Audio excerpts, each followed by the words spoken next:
رسول اللہ صلی اللہ علیہ وسلم نے 3 اوقات میں نماز پڑھنے اور مردوں کو دفن کرنے سے منع فرمایا. نمبر 1 طلوع آفتاب کے وقت حتیٰ کہ بلند ہو جائے. نمبر 2 جب سورج دوپہر کے وقت عین سر پر ہو حتیٰ کہ ڈھل جائے. اور نمبر 3 غروب آفتاب کے وقت حتیٰ کہ غروب ہو جائے. یعنی جن اوقات میں نماز پڑھنا منع ہے انہی میں دفنانا بھی. ابن عمر رضی اللہ عنہ سے روایت ہے کہ نماز جنازہ نماز فجر اور نماز عصر کے بعد ادا کی جا سکتی ہے. یعنی فجر کی نماز پڑھ کے ساتھ ہی جنازہ پڑھا جا سکتا ہے. حرم میں عام طور پہ ایسے ہوتا ہے. اسی طرح عصر کی نماز کے بعد بعض اوقات جنازہ پڑھا جاتا ہے. عام نماز بنا ہے لیکن جنازے کی نماز پڑھی جا سکتی ہے. قبر گہری کھودیں, اسے ہموار اور صاف رکھیں. میت کو پاؤں کی طرف سے قبر میں داخل کریں. میت کو قبر میں رکھتے ہوئے یہ دعا پڑھیں, بسم اللہ وعلی ملت رسول اللہ صلی اللہ علیہ وسلم. اللہ کے نام سے اور رسول اللہ صلی اللہ علیہ وسلم کے مذہب اور طریقے پر اسے دفن کرتے ہیں. سعد بن ابی وقاص رضی اللہ عنہ نے وصیت کی کہ میرے لیے لحد بنانا. لحد کیا ہوتا ہے؟ بغلی قبر. اور اس پر کچی اینٹیں لگانا جیسے کہ رسول اللہ صلی اللہ علیہ وسلم کے لیے کیا گیا تھا. آپ صلی اللہ علیہ وسلم کی قبر اونٹ کی کوہان جیسی تھی. پھر قبر پر مٹی ڈال کر سب لوگ میت کے لیے بخشش اور ثابت قدمی کی دعا مانگے. جنازہ کے بعد قبرستان سے نکل کر دعا کرنا رسول اللہ صلی اللہ علیہ وسلم سے ثابت نہیں. قبروں کو پختہ بنانے کی ممانعت. قبروں کو اونچا کرنا, پختہ بنانا, ان پر گنبد اور قبے بنانا حرام ہے. جابر رضی اللہ عنہ کہتے ہیں کہ رسول اللہ صلی اللہ علیہ وسلم نے پختہ قبریں اور ان پر عمارت وغیرہ بنانے سے منع کیا. نیز آپ نے قبر پر بیٹھنے اور ان کی طرف منہ کر کے نماز پڑھنے سے بھی منع فرمایا ہے. چاہے کوئی شخص مجاور بن کے بیٹھے یا چلہ کشی کے لیے, سب ناجائز ہے. رسول اللہ صلی اللہ علیہ وسلم نے قبروں پر لکھنے سے بھی منع فرمایا. حضرت علی بیان کرتے ہیں کہ مجھے رسول اللہ صلی اللہ علیہ وسلم نے حکم دیا کہ میں ہر تصویر مٹا دوں اور ہر اونچی قبر برابر کر دوں.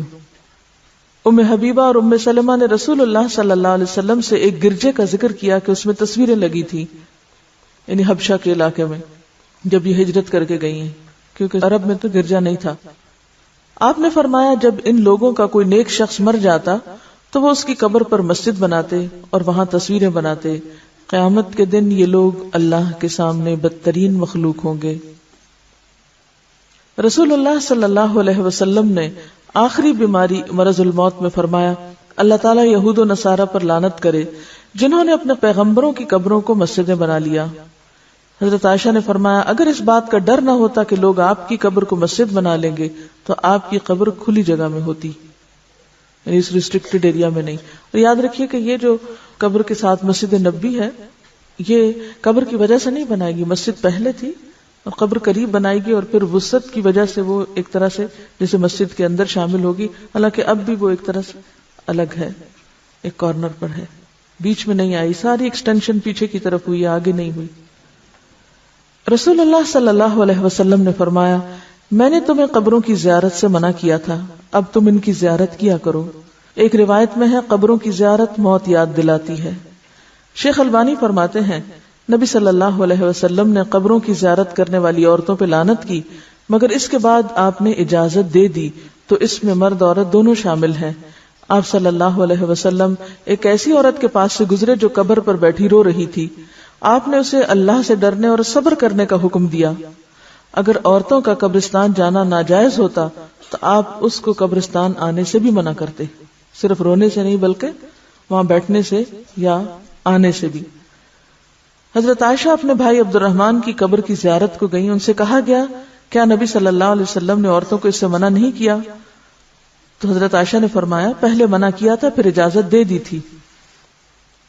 حضرت عائشہ فرماتی ہیں میں نے نبی صلی اللہ علیہ وسلم سے پوچھا جب میں قبرستان میں جاؤں تو کون سی دعا پڑھوں, اور آپ نے دعا سکھائی.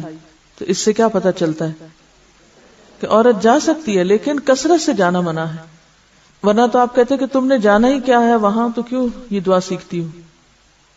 حضرت ابو ہریرہ سے روایت ہے کہ رسول اللہ صلی اللہ علیہ وسلم نے کثرت سے قبروں کی زیارت کرنے والی عورتوں پہ لعنت فرمائی ہے. اس سے پتہ چلتا ہے کہ بکثرت زیارت منع ہے مگر کبھی کبھار جانے کی رخصت موجود ہے. وجہ کیا ہے؟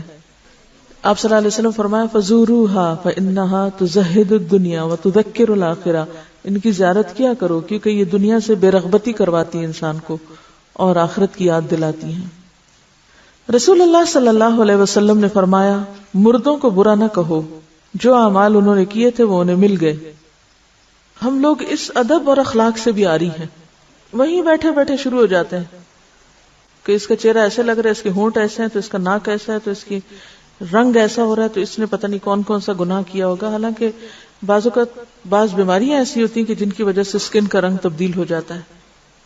اور ایک بات یاد رکھیے کہ جو شخص یہ کہتا ہے کہ لوگ ہلاک ہو گئے، وہ سب سے زیادہ ہلاک ہونے والا ہے۔ کوئی حق نہیں کسی کو کہ کسی کے بارے میں کچھ طرح کمنٹ کرے، یعنی کسی کی تعریف اگر نہیں کر سکتے تو اس کی برائیوں پر بھی زبان نہ کھولو، کیونکہ وہ اپنے انجام کو پہنچ گئے۔ زیارت قبور کی دعائیں، جو شخص قبروں کی زیارت کرنے جائے تو وہ یہ دعا پڑھے السلام علی اہل الدیار من المؤمنین والمسلمین ویرحم اللہ المستقدمین منا والمستأخرین وانا انشاء اللہ بکم للاحقون۔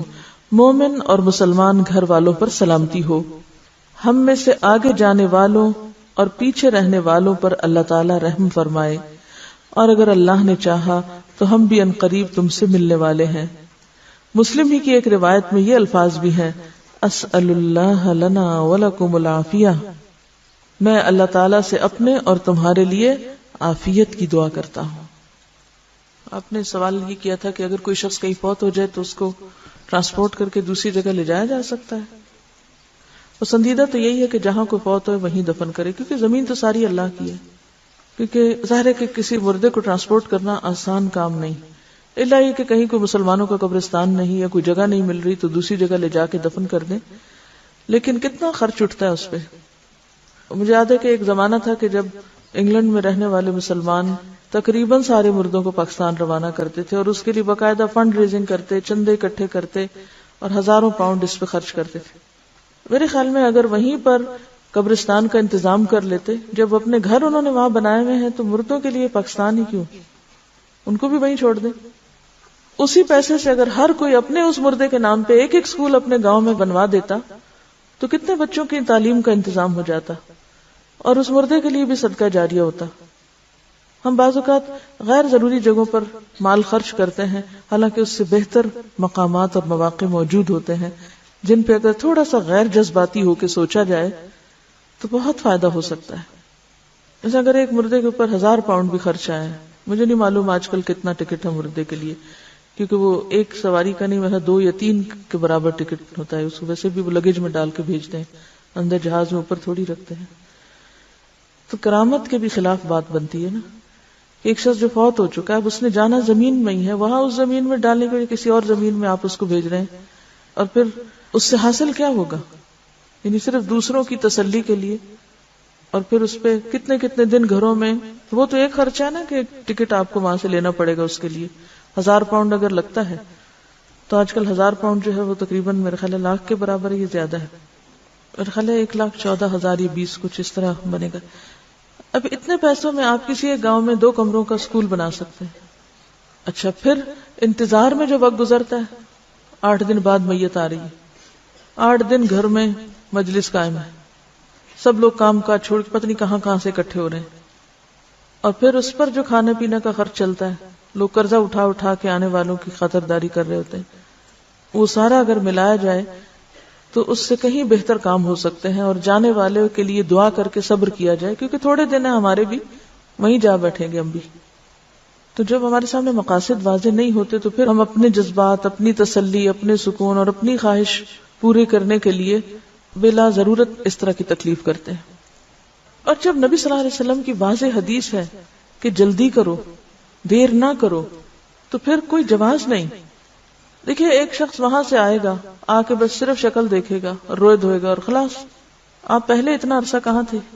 آپ کو اس وقت آنا چاہیے تھا جب وہ زندہ تھا، اب تو ایک رسم دنیا نبھانے آ رہے ہیں آپ۔ اور دوسری بات یہ ہے کہ مورچری میں رکھ دیتے ہیں۔ آپ کو کوئی مورچری دیکھنے کا اتفاق ہوا؟ میں نے دیکھی ہے، ایسے ہی جیسے فریزر ہوتے ہیں، کھلتے ہیں اور مردے اس طرح اندر رکھ دیے جاتے ہیں جیسے فریج میں آپ کو چیز رکھ رہے ہیں۔ آپ اپنے لیے پسند کریں گے؟ کہ آپ کو مرنے کے بعد فریز کیا جائے اور آپ کو مرنے کے بعد اٹھا کے کبھی کہیں کبھی کہیں، اور بعض اوقات جب وہاں سے ٹرانسپورٹ کرتے ہیں تو آپ کو پتہ ہے کہ وہ سارا کچھ اندر سے نکال لیتے ہیں، سب آنتے وانتے ہر چیز، حتیٰ کہ بعض اوقات برین تک کو بھی، اور صرف وہ کھوکھلی سے وہ ایک چیز ہوتی ہے، ہڈیاں چند جو اتنی دور لائی جاتی ہیں، کس لیے؟ زمین کے کسی بھی حصے میں ہوں گے اٹھا لیے جائیں گے واپس. ایسی چیزوں کو کٹ ڈاؤن کرنا چاہیے ہمیں، اور تھوڑا سا عقل سے کام لینا چاہیے جذبات سے زیادہ. کہ بغیر وضو کے درود نہ پڑھا جائے، سر پہ دوپٹے کے بغیر درود نہ پڑھا جائے، راستے میں کہیں درود نہ پڑھے، ایسا کچھ نہیں ہے. دعا ہو، ذکر ہو، درود ہو، وضو کے ساتھ، وضو کے بغیر، راستے میں، سوتے جاگتے اٹھتے بیٹھتے ہر جگہ پڑھ سکتے ہیں. صرف یہ ہے کہ نماز جو ہے وہ وضو کے بغیر نہیں ہوتی، وہ پوری طرح سطر ڈھانکے بغیر نہیں ہوتی. آپ لمبی سے لمبی نماز پڑھ رہے ہیں لیکن آپ نے ایسا دوپٹہ اوڑا ہوا ہے کہ آپ کے بال جھلک رہے ہیں تو آپ کی نماز نہیں ہوگی، آپ کی محنت ضائع ہو جائے گی. لیکن درود شریف کے وقت اگر آپ کام کر رہے ہیں، مثلا کھانا پکا رہے ہیں اور آپ نے دوپٹہ اتار کے ایک طرف رکھا ہوا ہے کہ بار بار وہ بیچ میں اٹک رہا ہے، تو کوئی حرج نہیں، سر ننگا بھی ہے تو درود شریف پڑھ سکتے ہیں. تو درود شریف پڑھتے رہنے سے انسان کے سارے مسائل حل ہو جاتے ہیں. خاص طور پر اگر آپ کے دل پر بوجھ ہے، غم ہے، پریشانی ہے، تو درود ان چیزوں کو دور کرنے والا ہے، ان کا ازالہ کرنے والا ہے. یہ دنیا اور آخرت کی خیر کو جمع کرنے والا ہے، کیونکہ اللہ تعالیٰ جس کو غم اور فکر میں کافی ہو جائے تو ایسا شخص دنیا اور آخرت دونوں کی پریشانیوں سے نکل جائے گا. کیونکہ نبی صلی اللہ علیہ وسلم نے درود کی فضیلت کیا بتائی کہ پھر اللہ تعالیٰ اس کو دنیا اور آخرت کے ہم و غم کے لیے کافی ہو جائے گا، یعنی پھر سارے معاملات آپ کے اللہ کے سپرد ہو جائیں گے.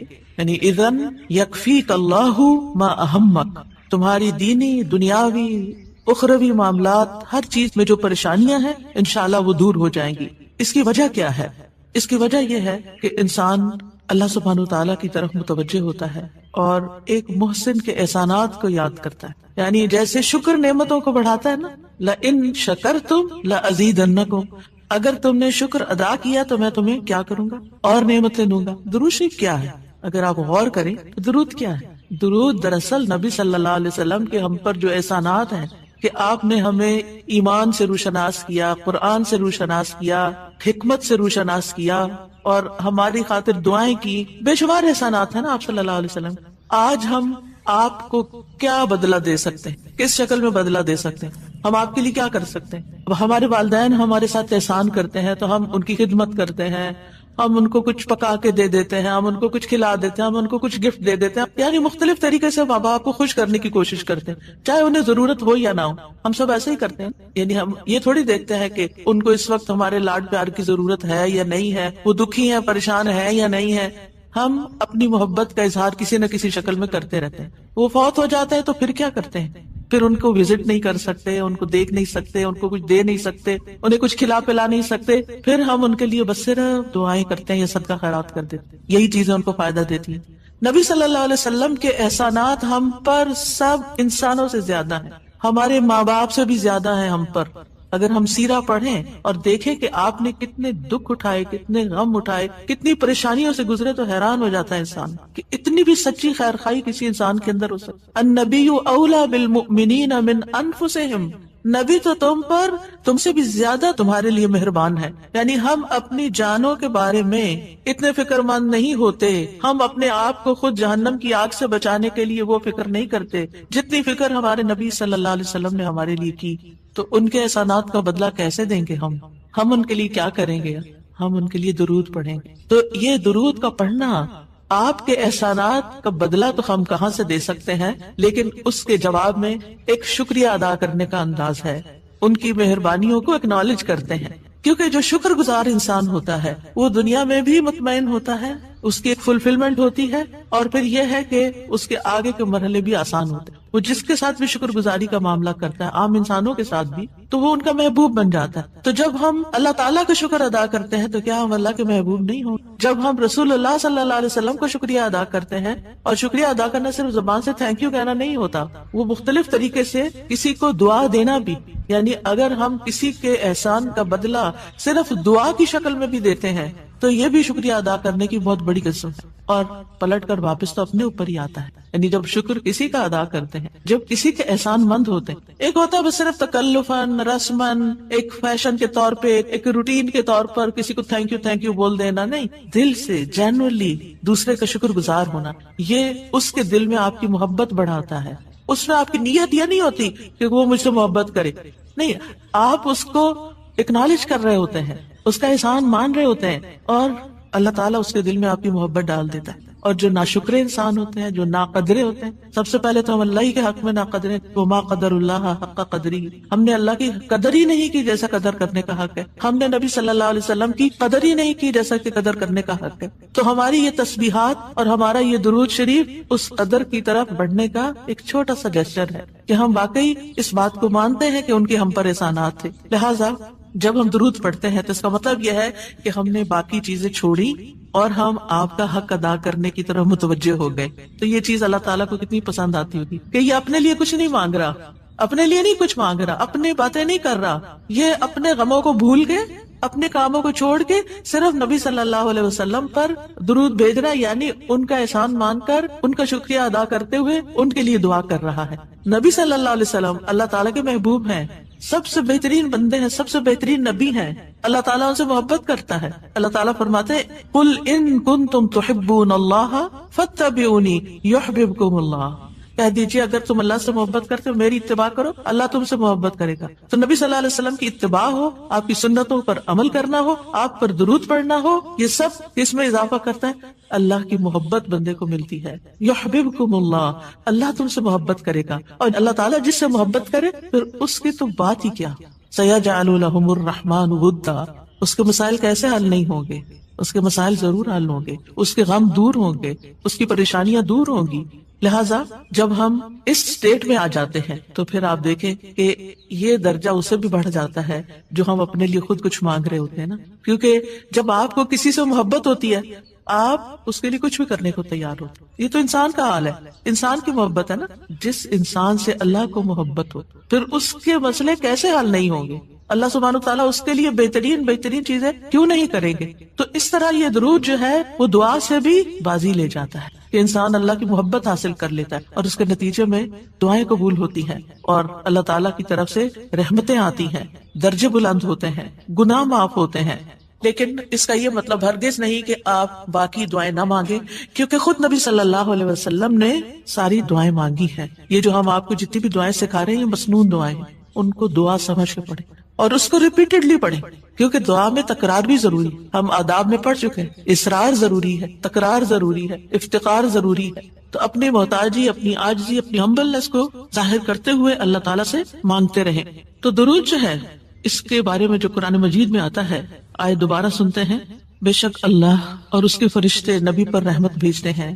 اے لوگو جو ایمان لائے ہو تم بھی ان پر درود بھیجو اور خوب خوب سلام بھی بھیجتے رہا کرو. ان اللہ وملائکتہ یصلون علی النبی، اللہ سبحانہ وتعالی خود اور اس کے فرشتے نبی صلی اللہ علیہ وسلم پر درود بھیجتے ہیں. اللہ سبحانہ وتعالی درود بھیجتے ہیں، اس کا کیا مطلب ہے؟ یعنی اللہ سبحانہ وتعالی ملائے اعلیٰ میں، آسمانوں کی بلند مجلس میں اپنے بندے، اپنے نبی محمد صلی اللہ علیہ وسلم کی تعریف کرتے ہیں، ان کے بلند مرتبے اور ان کی بلند شان کی خبر دیتے ہیں.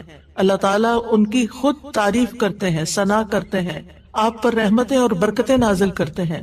اور فرشتے بھی درود بھیجتے ہیں، جیسے فرشتے تسبیح کرتے ہیں نا، اور جیسے کائنات کی باقی چیزیں سب اللہ کی حمد و ثنا کرتے ہیں، تو نبی صلی اللہ علیہ وسلم پر بھی فرشتے درود بھیجتے ہیں. اور ان کا درود بھیجنا کیا ہے کہ آپ کے لیے رحمت اور مغفرت اور بلندی درجات کی دعا. یعنی ایک تو فرشتے ایمان والوں کے لیے دعا کرتے ہیں، دوسرا یہ کہ فرشتے نبی صلی اللہ علیہ وسلم کے لیے خاص دعائیں کرتے ہیں. تو اگر اللہ تعالیٰ ان پہ درود بھیجتا ہے، ان پہ رحمتیں نازل کرتا ہے، فرشتے درود بھیجتے ہیں، تو پھر اہل ایمان کو کیا کرنا چاہیے؟ پہلے اللہ تعالیٰ اور فرشتوں کی بات کی گئی تاکہ ہمارے اندر بھی شوق پیدا ہو کہ ہم بھی درود بھیجیں. یا ایھا الذین آمنوا صلوا علیہ وسلموا تسلیما، اے ایمان والو تم بھی آپ پر خوب خوب درود اور سلام بھیجو، صلاۃ و سلام بھیجو. یعنی پہلے آسمان والوں کی خبر دی گئی کہ فرشتے ایسا کر رہے ہیں، پھر زمین والوں کو حکم دیا جا رہا ہے کہ تم بھی ایسا کرو. قرطبی کہتے ہیں اس آیت کے ذریعے اللہ نے اپنے رسول کو آپ کی زندگی میں، یعنی رسول اللہ صلی اللہ علیہ وسلم کی زندگی میں اور آپ کی وفات کے بعد آپ کو شرف و مرتبہ بخشا ہے، اور آپ کے مقام اور مرتبے کو بیان کیا ہے کہ آپ کا کیا مقام ہے، تاکہ ہم ایمان والے اس مقام کو سمجھیں۔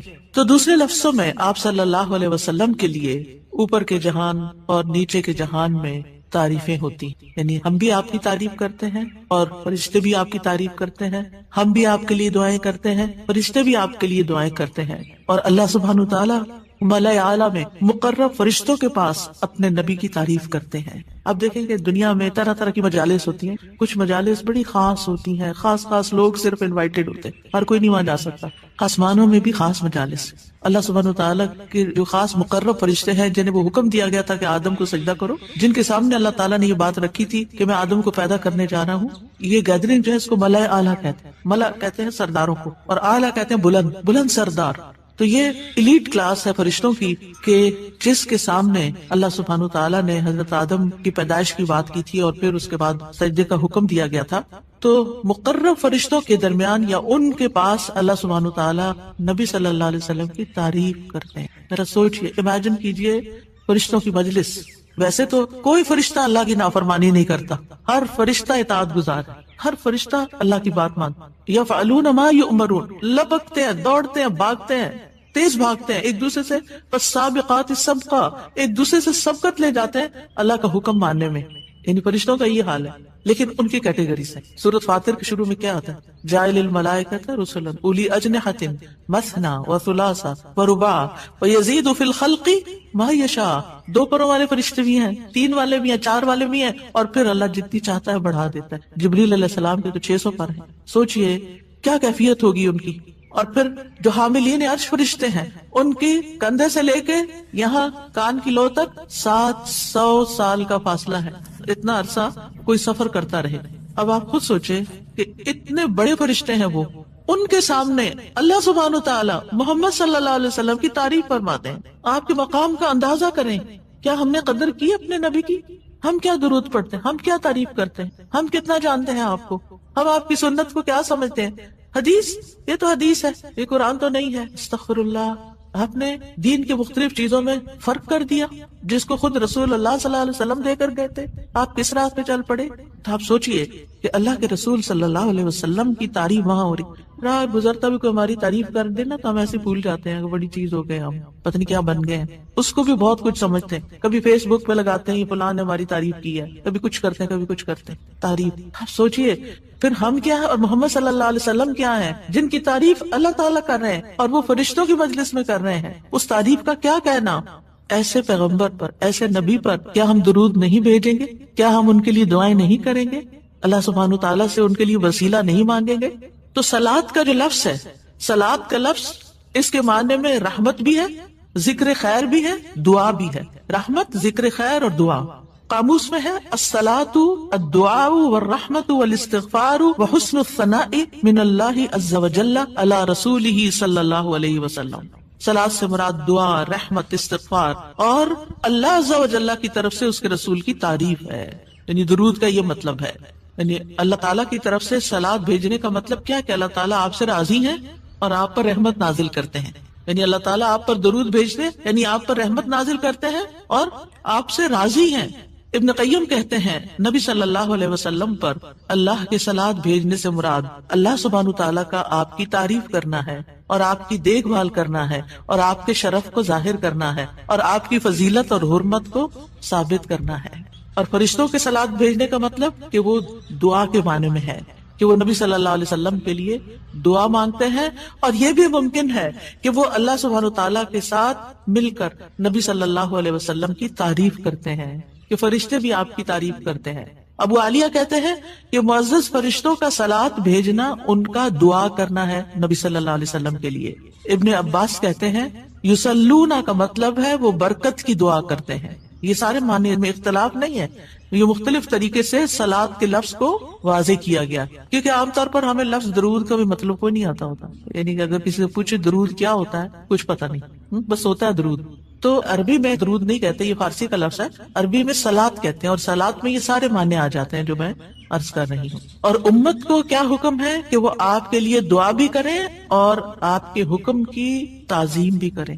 آپ کے حکم کو، جو نبی صلی اللہ علیہ وسلم کا حکم ہے، اس کو سب کے حکم پر فوقیت دیں، اس کو بڑا سمجھیں۔ ایک طرف ماں باپ کا حکم، ایک طرف رسول اللہ صلی اللہ علیہ وسلم کا حکم۔ اگرچہ اللہ سبحانہ و تعالیٰ نے ہمیں ماں باپ کے ساتھ احسان کا حکم دیا ہے، ان کی بات ماننے کے لیے بھی کہا ہے، لیکن ان کے مقابلے میں اگر رسول اللہ صلی اللہ علیہ وسلم آ جاتے ہیں تو پھر ہمیں رسول اللہ صلی اللہ علیہ وسلم کی بات کو فوقیت دینی ہے، ترجیح دینی ہے، اہمیت دینی ہے، کیونکہ وہ شخص مومن ہی نہیں ہو سکتا جس کو نبی صلی اللہ علیہ وسلم، اس کے والدین، اولاد اور سب انسانوں سے زیادہ محبوب نہ ہو جائیں۔ یہ ایمان کا کرائیٹیریا ہے۔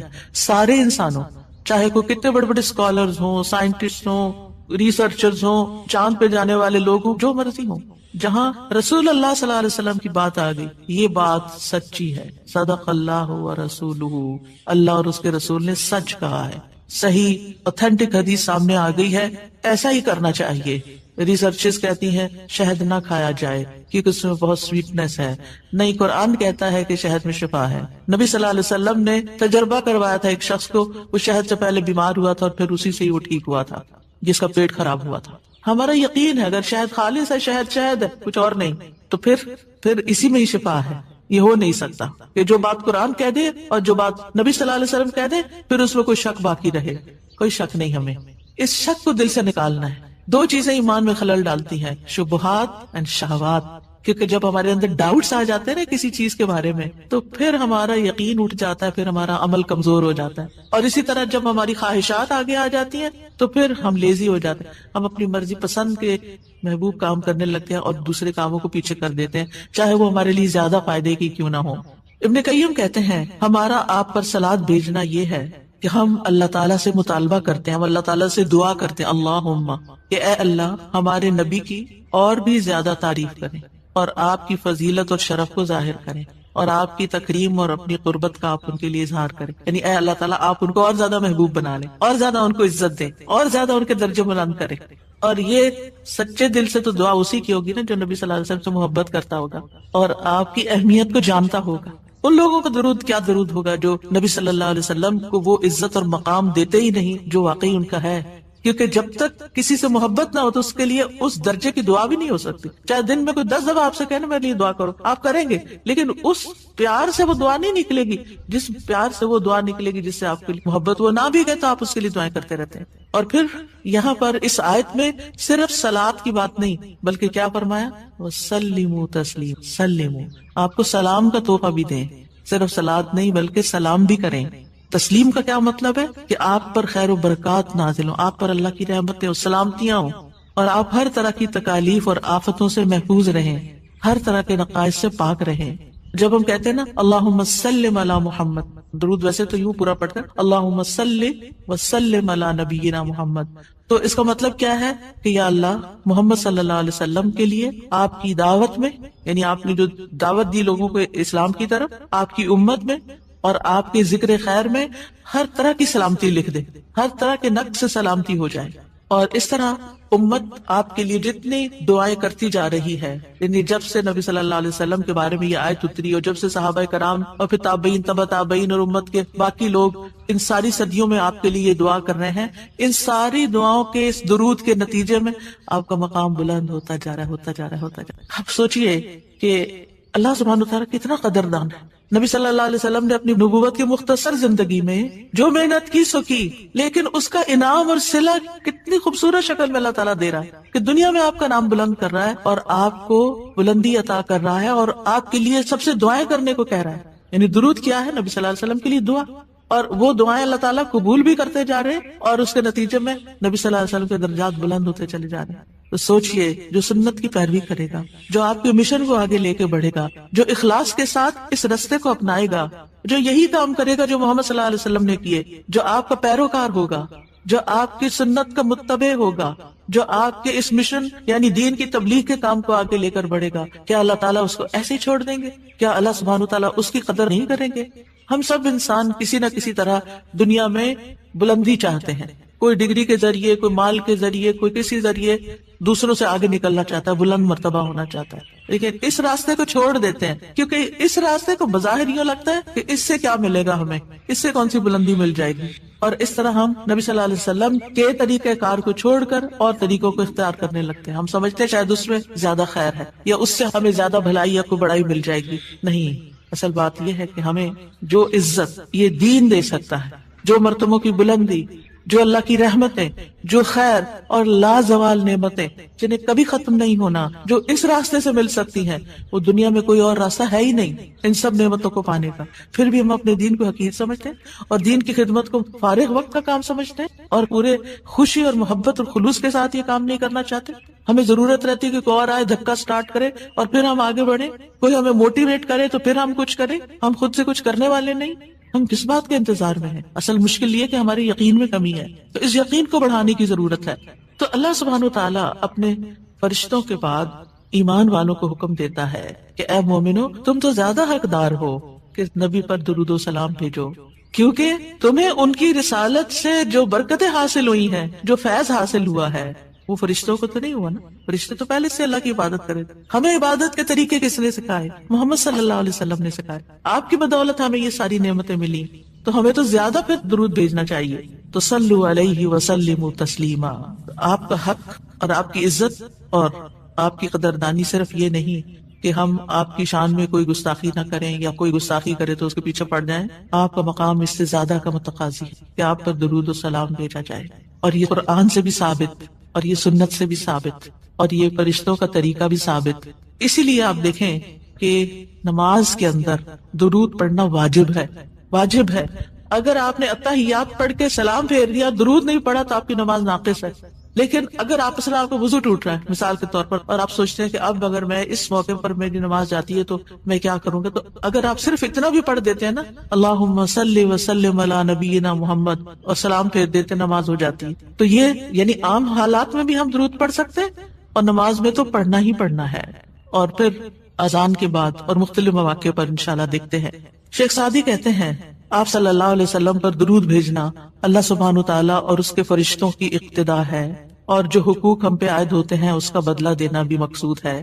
آپ کی محبت اور آپ کی تکریم کی علامت ہے. جو آپ سے جتنی محبت کرے گا اتنا ہی درود بھیجے گا. پھر یہ اجر و ثواب کے حصول کا ذریعہ بھی ہے. سبحان اللہ. یعنی جب کوئی انسان شکر گزار ہوتا ہے، قدردان ہوتا ہے، تو اللہ تعالیٰ اس کی کیسی قدردانی کرتے ہیں. درود ہم آپ پر پڑھتے ہیں، ثواب ہمیں مل رہا ہوتا ہے. کوئی احسان نہیں ہے کسی پر، آپ کو بھی ساتھ ہی فائدہ ہو گیا. اور پھر یہ ایمان کی علامت ہے، کیونکہ جو آپ سے محبت نہیں کرتا اس کا ایمان مکمل نہیں. اور پھر آپ کی توقیر جس کا حکم اللہ تعالیٰ نے دیا اس کی علامت بھی ہے. لِتُؤْمِنُوا بِاللَّهِ وَرَسُولِهِ وَتُعَزِّرُوهُ وَتُوَقِّرُوهُ وَتُسَبِّحُوهُ بُكْرَةً وَأَصِيلًا، تاکہ تم اللہ اور اس کے رسول پر ایمان لاؤ اور اس کی مدد کرو اور اس کی تعظیم کرو اور دن کے شروع اور آخر میں تسبیح کرو.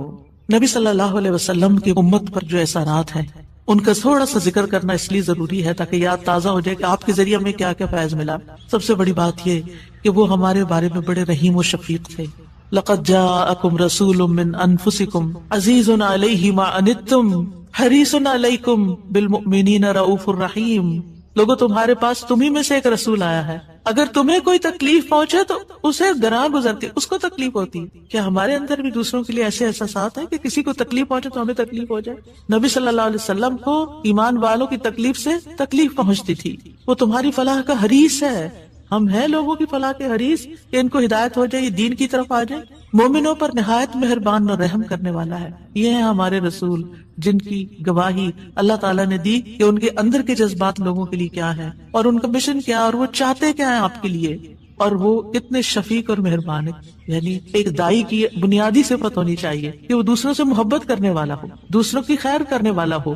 ہم بعض اوقات دین کا کام کرتے ہوئے اتنے پروفیشنل ہو جاتے ہیں کہ ہماری ٹون بھی بڑی اسپارٹ ہو جاتی ہے اور ہمارا انداز بھی بڑا تحکمانہ ہو جاتا ہے. ہم سمجھتے ہیں کہ ہم صحیح معنی میں خدمت کر رہے ہیں. نہیں، کہیں ایسا نہ ہو کہ اس کی وجہ سے لوگ دین سے ہی دور ہو جائیں. نبی صلی اللہ علیہ وسلم کا یہ طریقہ نہیں تھا. اللہ کی قسم ہم جتنے سنت کے زیادہ قریب ہوں گے اتنے ہی زیادہ ہم دین کو فائدہ پہنچانے والے ہوں گے، اور جتنے سنتوں سے دور ہو جائیں گے اور آپ کے طریقے سے دور ہو جائیں گے آپ سے بھی اتنے ہی دور ہو جائیں گے. اور دین کو بھی اتنا ہی نقصان پھر دیں گے۔ نبی صلی اللہ علیہ وسلم مومنوں پر ان کی جانوں سے بھی زیادہ قریب ہیں۔ النبی اولا بالمؤمنین من انفسہم وازواجہ امہاتہم، یہ نبی مومنوں پر ان کی جانوں سے زیادہ حق رکھنے والا ہے اور اس کی بیویاں ان کی مائیں ہیں۔ نبی صلی اللہ علیہ وسلم نے فرمایا دنیا میں کوئی مومن ایسا نہیں جس سے میرا دنیا اور آخرت میں سب سے زیادہ قریب کا رشتہ نہ ہو۔ اگر چاہتے ہو تو یہ آیت پڑھ لو، یعنی صرف اس دور کے لوگوں کے لیے نہیں تھے آپ قریب، بلکہ ہمارے لیے بھی ہیں۔ فرمایا یہ آیت پڑھ لو، النبی اولا بالمؤمنین من انفسہم، نبی مومنوں پر ان کی جانوں سے بھی زیادہ قریب ہے، لہٰذا جو کوئی مومن مر جائے اور مال چھوڑ جائے تو وہ اس کے خاندان کو ملے گا، اس کے وہ وارث ہوں گے، اور جو قرض یا عیال چھوڑ جائے وہ میرے پاس آئے، میں اس کا بندوبست کروں گا۔ آج کوئی حکمران، کوئی لیڈر ایسا ہے جو یہ کہے کہ تمہارا کوئی فوت ہو جائے جو وہ چھوڑے وہ سب تمہارا، لیکن اگر کوئی تمہاری ضرورت ہے تو میرے پاس آ جاؤ؟ ایسی خیرخواہی محمد صلی اللہ علیہ وسلم کے اندر تھی اپنے ساتھیوں کے لیے۔ آپ امت کے لیے روتے تھے۔ نبی صلی اللہ علیہ وسلم نے ابراہیم علیہ السلام کے بارے میں یہ آیت پڑھی، رب انہن اضللن کثیرا من الناس فمن تبعنی فانہ منی، کہ اے میرے رب ان بتوں نے بہت سے لوگوں کو گمراہ کر دیا ہے، تو جو میری پیروی کرے وہ مجھ سے ہوگا۔ اور یہ آیت جس میں عیسیٰ علیہ السلام کہتے ہیں ان تعذبہم فانہم عبادک وان تغفر لہم فانک انت العزیز الحکیم، اے اللہ اگر تو انہیں عذاب دے، یعنی جو میرے پیروکار ہیں تو تیرے بندے ہیں دے دے، اور اگر تو بخش دے تو بے شک تو عزیز الحکیم ہے۔ نبی صلی اللہ علیہ وسلم نے کیا فرمایا؟ ابراہیم علیہ السلام نے کہا بس وہ میرے ہیں جو میری پیروی کرے۔ عیسیٰ علیہ السلام نے کہا تیرے بندے ہیں تو چاہے تو سزا دے۔ نبی صلی اللہ علیہ وسلم کو دی۔ پھر آپ نے یہ دو آیتیں پڑھ کے اپنے ہاتھ اٹھائے اور فرمایا اے اللہ میری امت میری امت، امتی امتی، اور آپ رونے لگ گئے۔ یہ آپ کے دل میں امت کے لیے پیار تھا، امت کے دل میں محمد صلی اللہ علیہ وسلم کے لیے کیا محبت ہے۔ تو اللہ عز و جل نے فرمایا اے جبریل جاؤ محمد کے پاس، حالانکہ تیرا رب خوب جانتا ہے، اور ان سے پوچھو کہ کیوں رو رہے ہیں۔ جبریل علیہ السلام آپ کی خدمت میں آئے اور آپ سے رونے کی وجہ پوچھی، تو رسول اللہ صلی اللہ علیہ وسلم نے انہیں بتا دیا کہ میں اپنی امت کے لیے رو رہا ہوں، حالانکہ اللہ سب سے زیادہ جاننے والا ہے۔ تو اللہ تعالیٰ نے فرمایا اے جبریل محمد کی طرف جاؤ اور ان سے کہہ دو کہ ہم آپ کو آپ کی امت کے بارے میں ضرور راضی کر دیں گے اور ہم آپ کو غمگین نہیں کریں گے۔ اتنے حریص تھے وہ ہماری نجات کے اور ہماری فلاح کے، تو کیا وہ والدین سے بھی زیادہ پھر مہربان نہیں ہم پر؟ ہمارے ماں باپ ہماری دنیا کا غم کرتے ہیں، ہماری دنیا کی فکریں کرتے ہیں، ان کو کھانے کہاں سے ملے گا، ان کے فلاں چیز کا کیا ہوگا، فلاں چیز کا کیا ہوگا۔ نبی صلی اللہ علیہ وسلم ہماری دنیا کے تو پیچھے ہو گیا نا کہ جس کا عیال ہو قرض دار ہو میرے پاس آ جائے، لیکن ہماری آخرت کی فکر کرتے ہیں کہ میری امت کی بخشش ہوگی کہ نہیں ہوگی۔ ایک دفعہ کوئی لا الہ الا اللہ محمد الرسول اللہ کہہ کر اس دین میں داخل ہو جاتا ہے تو پھر محمد صلی اللہ علیہ وسلم اس کے لیے مہربان ہو جاتے ہیں، اس کے لیے غمگین ہو جاتے ہیں کہ اس کی بخشش ہو جائے۔ آپ ہر نماز میں امت کے لیے دعائیں کرتے تھے، ہر نماز میں۔ حضرت عائشہ کہتی ہیں میں نے رسول اللہ صلی اللہ علیہ وسلم کو خوش طبیعت دیکھ کر کہا اے اللہ کے رسول میرے لیے اللہ تعالیٰ سے دعا کریں۔ آپ نے فرمایا اللہم اغفر لعائشہ ما تقدم من ذنبها وما تأخر وما اسرت وما اعلنت، اے اللہ عائشہ کے سب گناہ بخش دے، جو اس نے پہلے کیے، جو بعد میں کیے، جو چھپا کے کیے، جو اعلانیہ کیے۔ خوشی سے حضرت عائشہ نے ہنسنا شروع کر دیا، یہاں تک کہ ہنستے ہنستے ان کا سر رسول اللہ صلی اللہ علیہ وسلم کی گود میں جا پڑا۔ آپ نے پوچھا کیا تمہیں میری دعا نے خوش کر دیا؟ انہوں نے کہا بھلا مجھے کیا ہے کہ آپ کی دعا خوش نہ کرے، آپ کی دعا سے ہی خوش ہوئی ہوں۔ آپ نے فرمایا اللہ کی قسم میں ہر نماز میں اپنی امت کے لیے یہ دعا کرتا ہوں۔ یہ احسانات ہیں آپ کے ہم پر، اور آپ نے اپنی مقبول ترین دعا جو تھی اپنی امت کے لیے محفوظ کر لی۔ نبی صلی اللہ علیہ وسلم نے فرمایا مجھ سے کہا گیا آپ مانگیں، کیونکہ ہر نبی نے مانگا، ہر نبی کو ایک مقبول دعا دی گئی ہے کہ جو اللہ تعالیٰ ضرور قبول کرے گا، لیکن میں نے اپنا سوال قیامت کے دن کے لیے مؤخر کر دیا، ڈیلے کر دیا، وہاں جا کے مانگوں گا اور وہ تمہارے لیے ہوگا، اور لا الہ الا اللہ کی گواہی دینے والے ہر شخص کے لیے ہوگا۔ ہمیں اگر اللہ تعالیٰ کی طرف سے پیغام آئے کہ کوئی ایک دعا مانگ لو وہ ضرور قبول ہوگی، تو ہم جھٹ سے اپنے لیے کوئی دنیا کی دعا مانگ لیں گے جو جلد ختم بھی ہو جانے والی۔ اس سے آپ کی حکمت کا اندازہ لگائیں اور ہمارے لیے آپ کی محبت کا اندازہ کریں۔ آپ کی وجہ سے امت کو شفاعت ملے گی۔ نبی صلی اللہ علیہ وسلم نے فرمایا مجھے 5 چیزیں ایسی دی گئیں جو مجھ سے پہلے کسی کو نہیں دی گئی، ان میں سے ایک مجھے شفاعت عطا کی گئی، یعنی نبی صلی اللہ علیہ وسلم کو شفاعت کا حق دیا گیا۔ نبی صلی اللہ علیہ وسلم امت کی شفاعت کی خاطر تمام رات فکر مند رہے۔ ابو ذر کہتے ہیں ایک مرتبہ رسول اللہ صلی اللہ علیہ وسلم نے نماز شروع کی اور ساری رات صبح تک ایک ہی آیت رکوع اور سجود میں پڑھتے رہے کہ اللہ اگر تو انہیں عذاب میں مبتلا کر دے تو یہ تیرے بندے ہیں، اور اگر تو انہیں معاف کر دے تو تو بڑا غالب حکمت والا ہے۔ جب صبح ہوئی تو میں نے عرض کیا یا رسول اللہ آپ ساری رات صبح تک رکوع اور سجود میں ایک ہی آیت پڑھتے رہے؟ آپ دیکھیے کہ وہ جو سوال اکثر آتا ہے نا کہ سجدے میں قرآنی دعا پڑھ سکتے ہیں، اس کا یہ جواب ہے، ٹھیک ہے، کہ قرآنی آیت جو دعا کی شکل میں ہو وہ پڑھ سکتے ہیں۔ آپ صلی اللہ علیہ وسلم نے فرمایا، میں اپنے رب سے اپنی امت کے لیے سفارش کا حق مانگ رہا تھا، یہ دعا کر کے امت کے لیے سفارش کا حق مانگ رہا تھا جو اللہ نے مجھے عطا کر دیا، اور انشاءاللہ یہ ہر اس شخص کو نصیب ہوگی جو اللہ کے ساتھ کسی کو شریک نہیں ٹھہراتا، شرک نہیں کرتا۔ ابن عباس کہتے ہیں رسول اللہ صلی اللہ علیہ وسلم نے فرمایا، اللہ نے میرے لیے میری امت کی غلطی اور بھول چوک اور جس پر ان کو مجبور کر دیا جائے اس سے درگزر فرمایا ہے، اور یہ بھی آپ کا ایک احسان ہے ہم پر۔ نبی صلی اللہ علیہ وسلم نے اپنی امت کو مشقت میں نہیں ڈالا، بس وہ کام سکھائے جو وہ کر سکتے تھے آسانی سے۔ آپ صلی اللہ علیہ وسلم نے فرمایا، اگر میری امت پر مشقت نہ ہوتی تو میں انہیں ہر نماز کے وقت وضو کرنے کا حکم دیتا، یعنی چاہے وضو ہوتا پھر بھی دوبارہ حکم دیتا، لیکن اگر وضو ہے تو دوبارہ نہ بھی کرو، یہ آسانی دیا آپ نے۔ آپ اپنی امتیوں کو آگ سے بچانے کی شدید حرص رکھتے تھے۔ نبی صلی اللہ علیہ وسلم نے ایک مرتبہ فرمایا، میری مثال اور لوگوں کی مثال اس شخص کی طرح ہے جس نے آگ روشن کی، جب اس کے چاروں طرف روشنی پھیل گئی تو پروانے اور کیڑے مکوڑے جو آگ پہ گرتے ہیں اس میں گرنے لگے۔ وہ آدمی ان کو آگ سے دور کرتا ہے لیکن وہ اس کے قابو میں نہیں آتے بلکہ آگ میں داخل ہو جاتے ہیں۔ اسی طرح میں تمہاری کمروں سے پکڑ پکڑ کر تمہیں آگ سے روکتا ہوں اور تم اس میں گرتے جاتے ہو، یعنی میں تمہیں روکتا ہوں کہ وہ غلط کام نہیں کرو کہ جو آگ کی طرف لے جانے والے ہیں، اور تم رک نہیں رہے۔ اسی طرح آپ صلی اللہ علیہ وسلم نے اپنے بعد آنے والے امتیوں کے لیے بھی محبت کا اظہار کیا ہے۔ حدیث میں آتا ہے، آپ نے فرمایا، کاش میں اپنے بھائیوں سے مل پاتا۔ نبی صلی اللہ علیہ وسلم کے صحابہ نے عرض کیا، کیا ہم آپ کے بھائی نہیں؟ آپ نے فرمایا، تم میرے صحابہ ہو، میرے بھائی وہ لوگ ہیں جو مجھ پر ایمان لائے ہوں گے لیکن میری زیارت نہ کر سکے ہوں گے، یعنی آپ کے بعد دنیا میں آئے ہیں۔ نحمدہ ونصلی علی رسولہ الکریم، اما بعد فاعوذ باللہ من الشیطان الرجیم، بسم اللہ الرحمن الرحیم، رب اشرح لی صدری ویسر لی امری واحلل عقدۃ من لسانی یفقہوا قولی۔ السلام علیکم ورحمۃ اللہ وبرکاتہ۔ ہم اللہ سبحانہ تعالیٰ کے نام الالہ پر بات کریں گے۔ الالہ کا معنی ہے معبود، خاص معبود۔ معبود کون؟ جس کی عبادت کی جائے۔ اللہ سبحانہ تعالیٰ کی عبادت، اسی سے محبت اور اسی کے آگے جھکنا اور اس کے سامنے عاجزی کا اظہار۔ وہ کیوں؟ وہ اس لیے کہ انسان اپنی فطرت کے اعتبار سے مجبور ہے کہ وہ اپنے سے بڑے کے آگے جھکے، اسے کسی نہ کسی کے آگے ضرور جھکنا ہے، کیونکہ وہ اس کے اندر یہ مادہ موجود ہے، وہ اس کے بغیر رہ نہیں سکتا، اس کے بغیر اس کی تکمیل نہیں ہوتی۔ انسان ہمیشہ یہ چاہتا ہے کہ وہ کسی سے شدید محبت کرے، کسی کے آگے جھکے، کسی کا سہارا لے، کسی کو اپنے غم اور رنج کی حالت میں پکارے، کوئی ہو جو ہر حال میں اس کی سننے والا ہو، جو اس کا دکھ دور کرنے والا ہو۔ تو اللہ سبحانہ تعالیٰ کے سوا وہ کون ہو سکتا ہے؟ جب سے انسان پیدا ہوا ہے اور انسانی تاریخ میں جو مختلف ادوار آئے ہیں، اس میں لوگوں نے اللہ سبحانہ تعالیٰ کو معبود تو مانا، لیکن اس کے ساتھ دوسروں کو بھی الہ مان لیا، یعنی ظاہر میں نظر آنے والی چیزوں کو بھی انہوں نے اپنا سہارا بنا لیا۔ کوئی درخت کے آگے جھکا تو کوئی پہاڑ کے آگے جھک گیا، کوئی سمندر سے خوف کھا کر اس کے آگے جھکنے لگا، کسی نے آگ کو اپنا خدا مان لیا اور وہ اس کی عبادت کرنے لگا۔ گویا جس چیز سے وہ ڈرا یا جس چیز سے وہ حیران ہوا یا جس چیز نے اس کو امپریس کیا یا انفلوئنس کیا یا جس چیز کے لیے اس کے دل کے اندر ایک خاص کیفیت پیدا ہوئی، اس نے اسی کو اپنا معبود بنا لیا۔ لیکن اللہ سبحانہ تعالیٰ فرماتے ہیں، وَإِلَٰهُكُمْ إِلَٰهٌ وَاحِدٌ لَا إِلَٰهَ إِلَّا هُوَ الرَّحْمَٰنُ الرَّحِيمُ۔ سورۃ البقرہ آیت 63 ہے، اور تمہارا معبود، تمہارا الہ بس ایک ہی الہ ہے، وہ جس نے ان سب چیزوں کو پیدا کیا ہے۔ مخلوق الہ نہیں ہو سکتی، الہ تو وہی ہو سکتا ہے کہ جس کے سب تابع ہو، جس کے آگے پوری کائنات جھکی ہوئی ہو۔ فرمایا اس کے سوا کوئی اور معبود نہیں، وہ بے حد رحم کرنے والا، نہایت مہربان ہے۔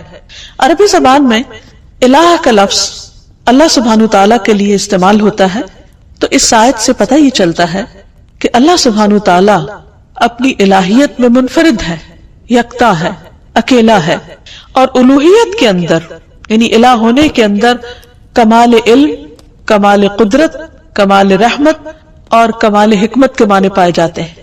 یعنی وہی الہ ہو سکتا ہے جس کا علم کامل ہو، جس کی قدرت کامل ہو، جس کی رحمت کامل ہو، جس کی حکمت کامل ہو، اور اس میں کسی قسم کا کوئی نقص نہ پایا جاتا ہو، اور یہ تمام صفات صرف اور صرف اللہ سبحانہ تعالیٰ کے اندر ہی ہیں. اسی لیے وہی دراصل الہ ہے، وہی معبود ہے، اور وہی عبادت کے لائق ہے، عبادت کا حقدار ہے، کیونکہ کسی اور کے اندر یہ صفات اس درجے میں پائی ہی نہیں جاتی. تو یہ صفات اس بات کا تقاضا کرتی ہیں کہ ایک انسان اللہ ہی کو اپنا محبوب سمجھے اور انتہا درجے کی محبت صرف اسی کے ساتھ کرے، انتہا درجے میں صرف اسی کے آگے جھکے، اپنا سر اور اپنی پیشانی صرف اسی کے سامنے ٹکائے، کچھ مانگے تو صرف اسی سے مانگے، اسی کے آگے ہاتھ پھیلائے اور کسی اور کے آگے نہیں. سورۃ الانبیاء میں اللہ تعالیٰ فرماتے ہیں لا الہ الا انا فاعبدونی، میرے سوا کوئی معبود نہیں، لہٰذا تم میری ہی عبادت کرو، نہیں مانگو تو مجھ سے مانگو، جھکو تو میرے آگے جھکو، اس لیے کہ وہ دینے پہ قادر ہے. وہ اتنا عظیم ہے کہ اس کے آگے جھکنا انسان کے لیے باعث عزت ہے، باعث ذلت نہیں، کیونکہ انسان جب اپنے سے چھوٹی چیز کے آگے جھکتا ہے تو یہ جھکنا اس کے لیے باعث ذلت ہے. اسی طرح ایک سورۃ طٰہٰ میں فرمایا اننی انا اللہ لا الہ الا انا فاعبدنی، بے شک میں ہی اللہ ہوں، میرے سوا کوئی معبود نہیں، بس تم میری ہی عبادت کرو. اللہ سبحانہ تعالیٰ کے لیے الہ کے علاوہ رب کا بھی لفظ آتا ہے، یعنی رب بھی اللہ کے ناموں میں سے ایک نام ہے، لیکن ان دونوں میں فرق ہے. رب کا مطلب ہے مخلوق کو پیدا کرنے والا، اس کو رزق دینے والا، اس کا انتظام کرنے والا، لیکن الہ کا مطلب ہے جو عبادت کے مستحق ہے، یعنی جس کی عبادت کی جائے، جس کی تعظیم کی جائے، جس کے آگے عاجزی اور انکساری کا اظہار کیا جائے. تو عبادت حقیقت میں محبت، اطاعت، تسلیم و رضا اور تعظیم پر مبنی ہوتی ہے، اور یہ صرف الہ ہی کے لیے ہو سکتی ہے. تو اس میں دراصل توحید الوہیت کی طرف دعوت دی گئی ہے، اور جہاں الہ کا لفظ آیا ہے وہاں ساتھ شرک کی نفی بھی کی گئی ہے کہ لا الہ الا انت یا لا الہ الا اللہ. پھر یہ ہے کہ اللہ سبحانہ تعالیٰ نے اپنا یہ نام خود رکھا ہے، اضافت کے ساتھ بھی اور اس کے بغیر بھی، اور حقیقت یہ ہے کہ تمام انبیاء بھی اس نام کو استعمال کرتے رہے ہیں.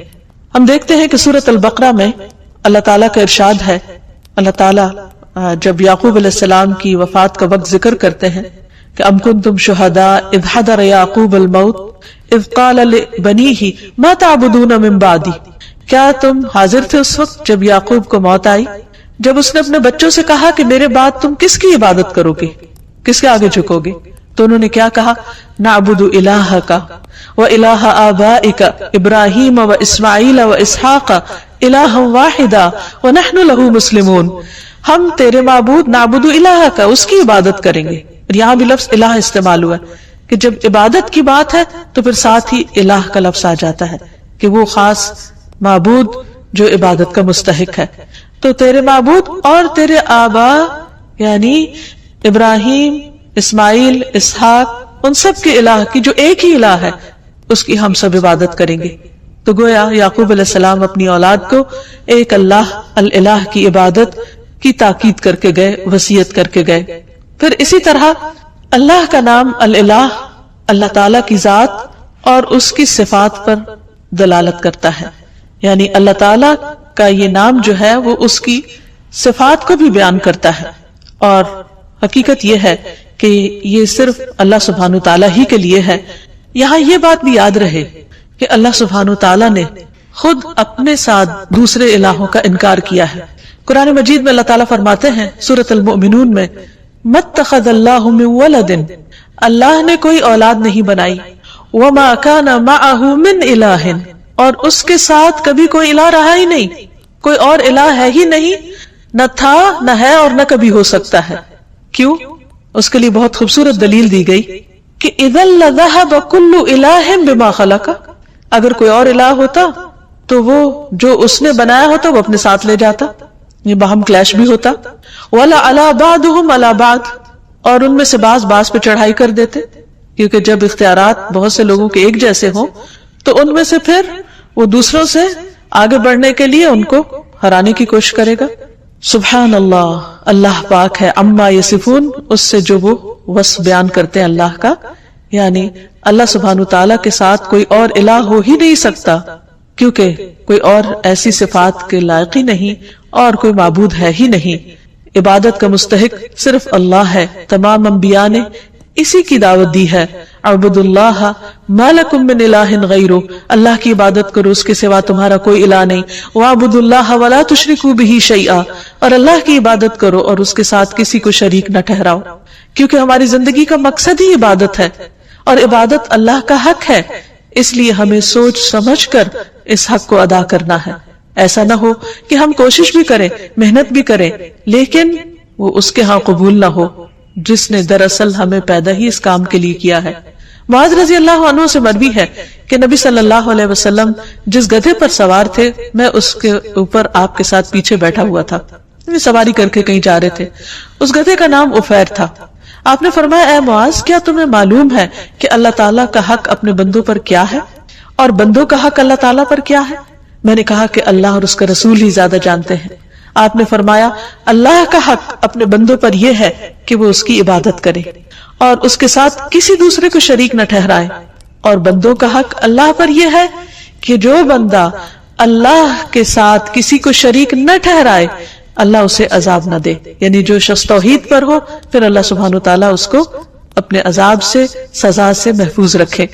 پھر یہ ہے کہ اللہ تعالیٰ کو راضی کرنے کے لیے ضروری ہے کہ ہم صرف اسی کی عبادت کریں اور اس کے ساتھ کسی کو شریک نہ ٹھہرائیں اور اللہ کی رسی کو مضبوطی سے تھامے رکھیں اور کسی تفرقہ بازی کا شکار نہ ہو. پھر یہ بھی یاد رہے کہ جو شخص اللہ کو اپنا الہ مان لیتا ہے وہ سلامت رہتا ہے. قرآن مجید میں آتا ہے، الذین آمنوا ولم یلبسوا ایمانہم بظلم اولئک لہم الامن وہم مہتدون. جو لوگ ایمان لائے پھر اپنے ایمان کو ظلم یعنی شرک سے آلودہ نہیں کیا، یعنی اللہ کا حق کے عبادت کسی اور کو نہیں دیا، اس کے ساتھ کسی اور کو شریک نہیں کیا عبادت میں، یہی لوگ قیامت کے دن امن میں رہیں گے اور دنیا اور آخرت میں یہی لوگ ہدایت یافتہ ہوں گے. پھر اگر کوئی شخص اللہ سبحانہ تعالیٰ کی حفاظت حاصل کرنا چاہتا ہے، یعنی اس کے عذاب سے اللہ کی پناہ میں رہنا چاہتا ہے، تو اس کے لیے بھی یہی ضروری ہے کہ وہ الہ ہی کی عبادت کرے. رسول اللہ صلی اللہ علیہ وسلم نے حضرت معاذ سے فرمایا تھا، احفظ اللہ یحفظ کا، اے معاذ اللہ کی حفاظت کرو، یعنی اس کے حقوق کی حفاظت کرو، اس کی عبادت میں کسی کو شریک نہ کرو. یحفظ کا، وہ اللہ تمہاری حفاظت کرے گا. احفظ اللہ تجدہ تجاہک، اللہ کی حفاظت کرو یعنی اللہ کے حق کی حفاظت کرو.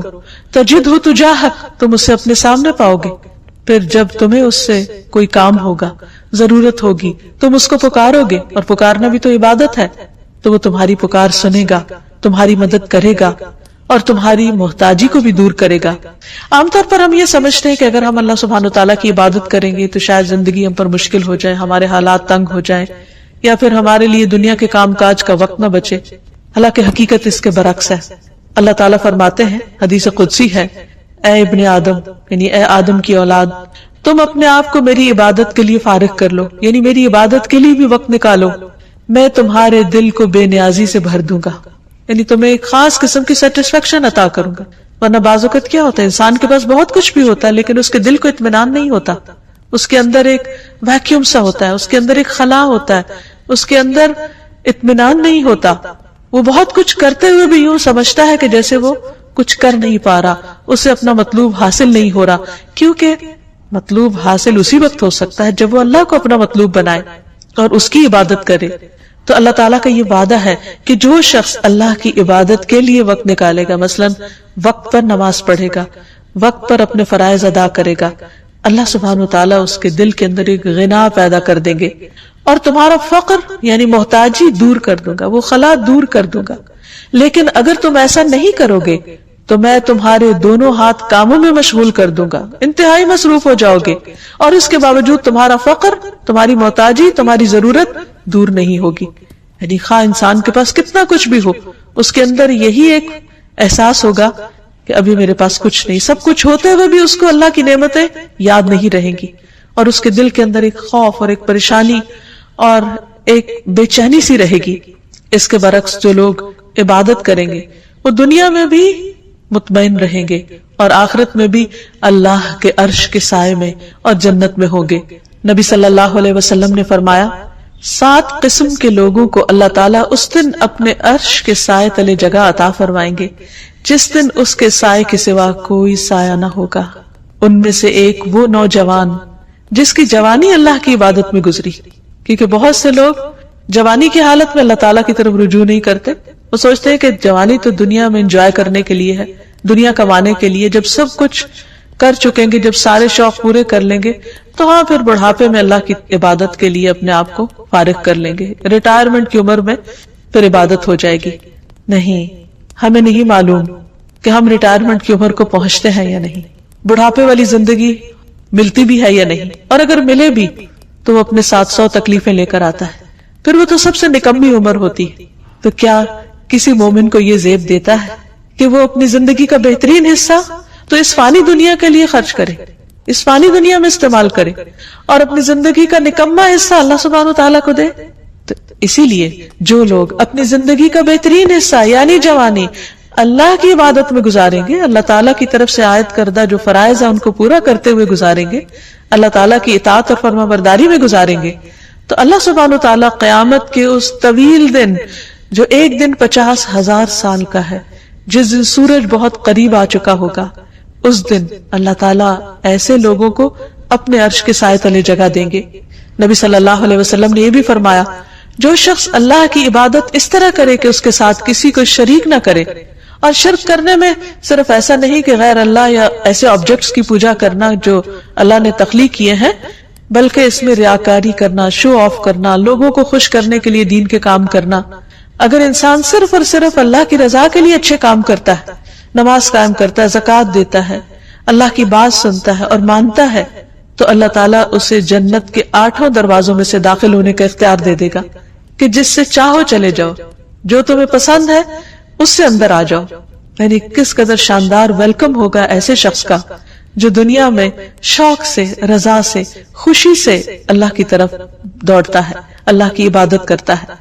تو یہاں یاد رہے کہ عبادت کے 2 اہم اصول بھی ہیں، اور جب تک یہ 2 چیزیں عبادت میں شامل نہ ہوں اس وقت تک عبادت کا حق ادا نہیں ہوتا. پہلی چیز اخلاص ہے کہ انسان جو کچھ اللہ کے لیے کرے بس وہ پھر اللہ ہی کے لیے کرے، کسی اور کے لیے نہیں کرے. اس کی نیت صرف اللہ کے لیے خالص ہو، وہ اس کو خوش کرنے کے لیے، اس کی رضا کے لیے، اس کی محبت حاصل کرنے کے لیے، اس کے دیدار کی خاطر ہر عمل کرے. اور دوسری چیز، جس چیز کو وہ خاص عبادت سمجھ کے کرتا ہے اسے رسول اللہ صلی اللہ علیہ وسلم کے طریقے کے مطابق کرے، کیونکہ جب عمل خالص ہوگا تو وہ اس کی باطن کی خوبصورتی کی دلیل ہے. اور جو شخص سنت کی پیروی کرتا ہے تو نبی صلی اللہ علیہ وسلم کا عمل سب سے خوبصورت عمل تھا. اللہ سبحانہ تعالیٰ نے آپ کو اسوۃ حسنہ بنا کر بھیجا. لقد کان لکم فی رسول اللہ اسوۃ حسنہ، تمہارے لیے اللہ کے رسول صلی اللہ علیہ وسلم کی زندگی میں خوبصورت نمونہ ہے. تو یہ خوبصورت نمونہ جب کوئی شخص اختیار کرتا ہے تو اس کی زندگی حقیقت میں خوبصورت ہو جاتی، اس کے سارے اعمال، اس کے طور طریقے خوبصورت ہو جاتے ہیں، اور ایسا شخص ایک بہترین حالت میں اللہ سبحانہ تعالیٰ کے سامنے حاضر ہوگا. اللہ تعالیٰ ہمیں بھی ان لوگوں میں شامل کر لے کہ جو احسن طریقے پر اللہ کی عبادت کرتے ہیں، ایسی عبادت جو اس کو پسند آ جائے. اسی لیے نبی صلی اللہ علیہ وسلم نے اچھی عبادت کا جو کرائیٹیریا بتایا وہ کیا ہے کہ تم اس طرح اللہ کی عبادت کرو گویا تم اس کو دیکھ رہے ہو، اور اگر یہ کیفیت نہ ہو تو یہ تو ضرور یاد رکھو کہ وہ تمہیں دیکھ رہا ہے. تو جو بھی شخص یہ سوچ کر اللہ کی عبادت کرے گا کہ وہ اس وقت اللہ کی نگاہ میں ہے، تو وہ لوگوں کے سامنے ہو یا تنہائی میں ہو، وہ اچھے کام ہی کی کوشش کرے گا، وہ اپنے ہر کام کو بہترین طریقے پر انجام دینے کی کوشش کرے گا، کیونکہ اس کا یہ احساس اس کے کام کی کوالٹی پر اثر انداز نہیں ہونے دے گا. نبی صلی اللہ علیہ وسلم نے ایک خوبصورت دعا سکھائی ہے ہر نماز کے بعد پڑھنے کے لیے. اللہم اعنی علی ذکرک و شکرک و حسن عبادتک، اے اللہ اپنا ذکر، اپنا شکر اور اپنی خوبصورت عبادت کی توفیق عطا فرما، اس پر میری مدد فرما. کیونکہ انسان کے ساتھ بہت سی مشکلات بھی ہیں، خود اس کا اپنا نفس اندر سے بعض اوقات ایسے فتنے میں مبتلا ہو جاتا ہے کہ عبادت کی حلاوت ختم ہو جاتی ہے. اسی طرح بعض اوقات شیطان کے ڈالے ہوئے وسوسے یا لوگوں کی باتیں، باہر کا ماحول انسان پر اثر انداز ہوتا ہے اور وہ اللہ سبحانہ تعالیٰ کی عبادت کا حق ادا نہیں کرتا یا عبادت کو انجوائے نہیں کرتا. اس لیے جو ہی ایک عبادت مکمل ہو تو اگلی عبادت کے لیے، یعنی ایک نماز کے اختتام پر اگلی نماز کے لیے اور اگلی مزید عبادات کے لیے انسان دعا کرے، کیونکہ اللہ کی عبادت پر اللہ تعالیٰ ہی بہترین طریقے پر مدد کر سکتے ہیں۔ پھر اسی طرح یہ ہے کہ انسان اپنی عبادات میں کمی کوتاہی نہ کرے۔ اب دیکھیے کہ ذرا تھوڑی دیر کے لیے سوچئے کہ مثلاً اگر آپ کا حق کسی پر ہو اور وہ اس کو ادھورے طریقے سے ادا کرے تو آپ کو کیسا لگے گا؟ مثلا کسی نے آپ سے قرض لیا اور جب وہ واپس کرے تو آدھا کرے، کسی نے آپ سے کسی چیز کے دینے کا وعدہ کیا اور پھر اس کو پورا نہیں کیا، تو اس پر آپ کی کیفیت کیا ہوگی؟ اس بات سے اب اس معنی اور مقصد کو سمجھیے کہ اللہ سبحانہ وتعالیٰ نے ہم پر کچھ فرائض اور کچھ عبادات لازم کی جن کو ہمیں ہر صورت ادا کرنا ہے۔ مثلا دن میں 5 نمازیں فرض ہیں، اب اگر کوئی شخص یہ کہے کہ میں نے 4 پڑھ لیے، کیا یہ کم ہے؟